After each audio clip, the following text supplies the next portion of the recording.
The NFL Sunday Ticket is on trial. Holy cow, no. That's one of the scariest sentences I've ever read. Hopefully, the sentence they get, if found guilty, is less scary in this trial. Welcome to... You're out of order!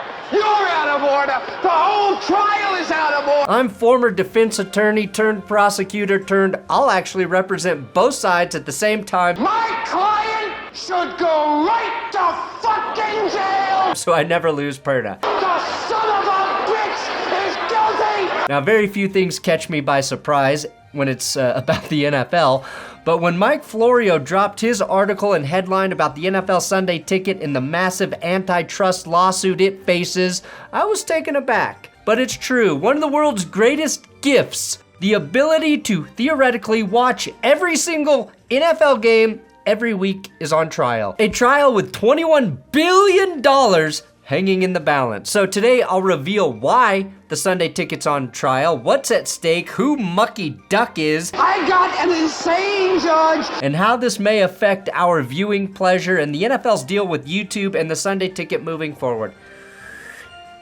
Oh, I already did it. If you're a fan of football, please consider subscribing here. Today's episode is also sponsored by Underdog Fantasy. Now, I've linked a few private drafts in the description if you want to play against me and kick my ass in some season-long best ball tournaments. They're $10 entry fees, they're 12-person drafts, only available my links. Now, last week I told you if we get 10,000 new signups with my promo code, That's Good, Underdog will pay me $1 million. That is still true. A lot of you thought I was making that shit up, but I'm not. But I only want people signing up if you genuinely want to play fantasy. Don't do it just for me, and don't do it if you don't have an extra 10 or 20 bucks to play. If you do sign up for Underdog, just use my code That's Good so they know I sent you. Plus, with my code or my links, you can claim your special pick.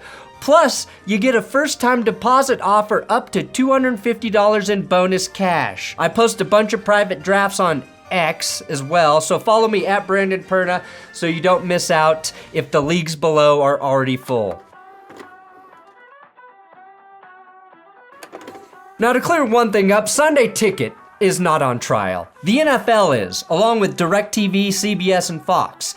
Sunday Ticket did nothing wrong. Sunday Ticket itself is a truly beautiful thing. It's no sex god like Red Zone, but it is a necessity for any diehard fan who lives out of market and wants to watch every game of the team they love, no matter how much that team may hurt them!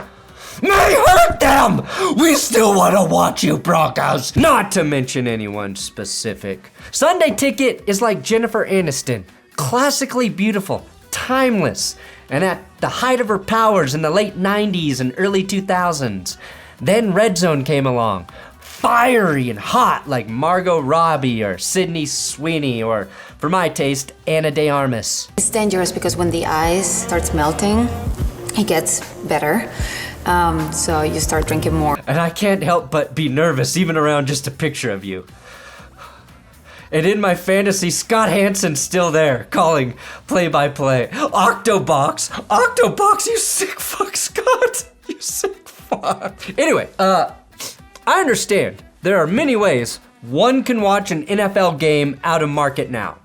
Illegal ways. When I lived in California, I did not have the Sunday Ticket for a couple years. I was forced to go to a bar that did, where they forced me to drink too much beer and whiskey and wings and more beer every Sunday whilst I was surrounded by Chargers fans with prime Phil Rivers slinging it. It was truly hell. But at the time, you could find illegal streams of the games, but the quality was shit, and they drop out so frequently that I succumbed, and I eventually paid out the butt for the Sunday Ticket, which was fine. But at the time, you were limited to DirecTV as your provider. Not fine. If you wanted NFL Sunday Ticket, you had to pay for DirecTV, which was not ideal, and DirecTV had those rights from 1994 all the way until 2022.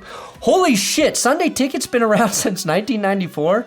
I can't tell you how much better it is for the consumer to have Sunday Ticket available on YouTube, and I'm not just saying that because I know YouTube is watching. This massive antitrust lawsuit is claiming the NFL, along with DirecTV, CBS, and Fox, colluded to jack up Sunday ticket prices, making the package more expensive than it needed to be.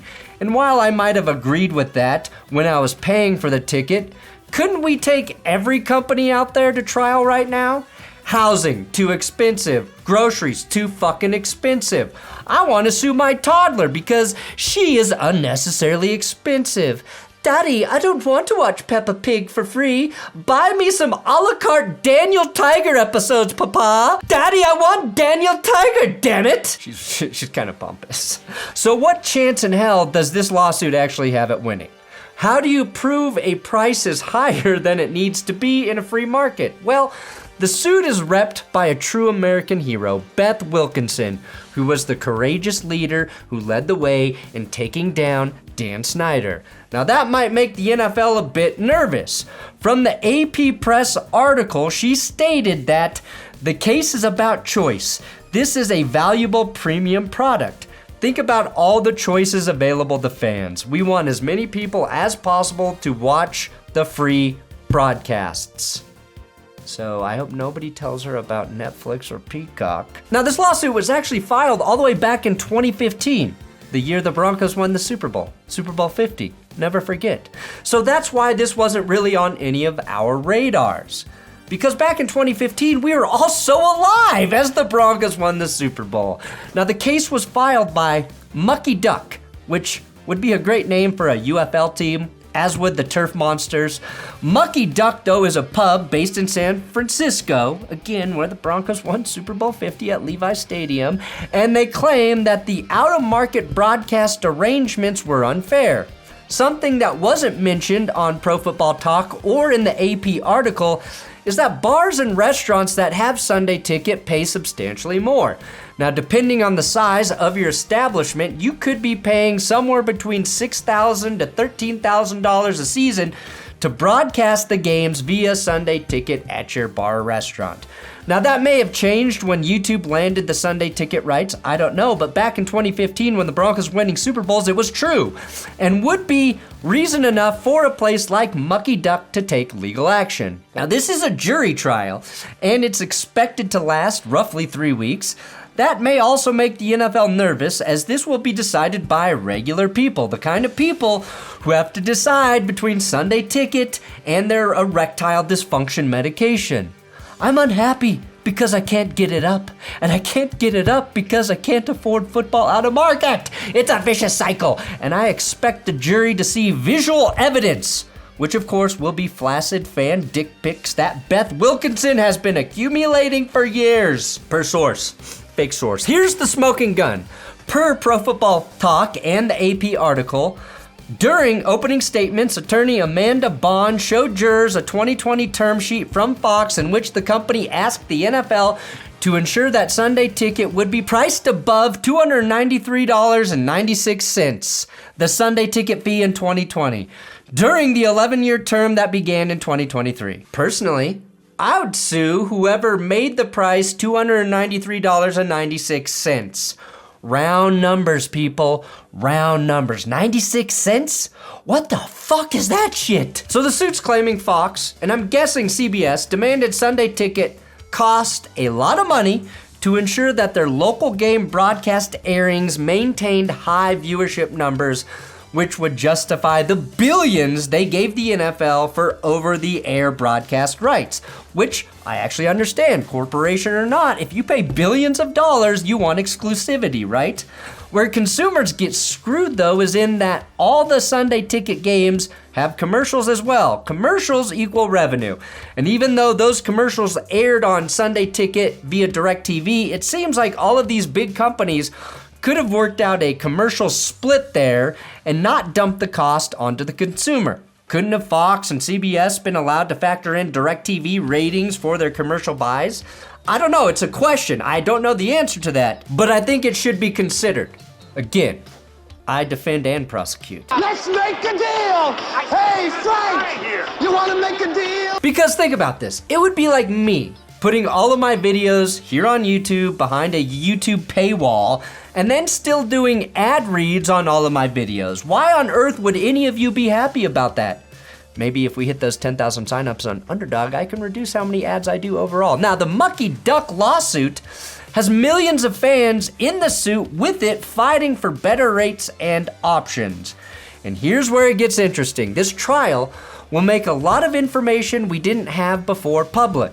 We will see bids by companies for the Sunday ticket, ones the NFL rejected, and whether or not the league chose to work with a company that agreed to keep Sunday ticket prices at a premium. One example is ESPN, who apparently wanted to offer the Sunday ticket for $70 a season, just $70, along with an a la carte team-by-team product. That's right, team-by-team product, meaning you can pay for one team. Something we've been begging for years. Something I discussed in the NFL Network firings video. That would have been a massive win for ESPN if that option was true. Now, I loved Sunday Ticket when I had it. For some of us football weirdos, it's very nice to watch your team and also pick any other game you desire. Personally, I don't think the price for Sunday Ticket was all that crazy considering the amount of games you had access to. For me, the issue was there weren't any other options, like paying for one team, and again, I was forced to accept DirecTV as my Lord and Savior, when we all know the only God we should worship is YouTube. Now, we might get details about what YouTube paid for Sunday Ticket and whether or not they agreed to certain price points like DirecTV did. We will also presumably see Roger Goodell and Jerry Jones testify, and if YouTube wants to goat itself, they will make that a live stream available via the Sunday Ticket. YouTube's deal with the ticket has 6 years left, and I hope it stays on YouTube forever. I think that is the best home for it. I also hope this opens up the door for more purchasing options, which I think a company like YouTube would gladly lean into because its platform is so much more diverse than satellite and cable. The crux of this case, though, depends on what the jury determines, right? And right now, that could be a $21 billion judgment in the favor of Mucky Duck. They're seeking $7 billion in damages, but with antitrust law, it requires damages to be tripled, which gets you to that $21 billion number. That would essentially be $656.25 million per NFL team, which is right in the ballpark of what each team earns in revenue every year. So to put it mildly, that would fuck up their P&L sheet for at least a year. The only way Mucky wins is if they prove the network price collusion and whether or not that gives the customer a fair choice to watch out-of-market games. My hope is that this jury decides to make Sunday Ticket available via That's Good Sports YouTube channel, and only That's Good Sports. But again, I dream for impossible things to happen because I am stupid. Thanks for watching That's Good Sports. Please subscribe here on YouTube. Who is my one true God? And I am not being forced to say that. I love YouTube. I would never betray YouTube. I will die for YouTube. YouTube is the best. Please subscribe.